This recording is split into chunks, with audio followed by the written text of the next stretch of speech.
mukomana anonzi Chatunga Mugabe wamoza mwana wa the former president Robert Gabriel Mugabe uyachigwasa vanhu vamoza kuti panguva yatiri kudai government yaED Mnangagwa neZANU-PF vari mubishi kugadzira SADC summit inoitwa muna August. Tinoona kuti apana mashoko anouya achitaura unyange uriwo mugari wemunyika yeZimbabwe unongobatikana but hapana zvaunoita. Tisapinda mashoko abuda ita unobva subscribe like kuti on the bell icon.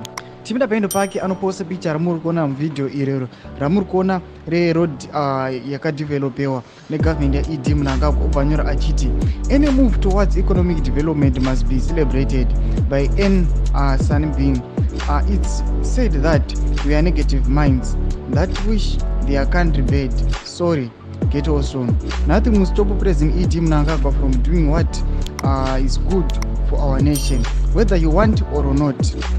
But sisai ipapo ana achudza vana chita aiwa ED Mnangagwa ari kuita great work, asi muri kungoona panapa vari kuita nezve great work iri kuitiwa road just to the new parliament, but vakomana vanhu vari kuchema-chema nemahealth sector, vanhu vari kuchema-chema nemahospitals, vanhu vari kuchema-chema neroad dziri mumaremote areas kana kukanaya mvura mabridges ari kukolapsa, vanhu vari kuchema-chema necorruption kuitika zviri exposwa naauditor general.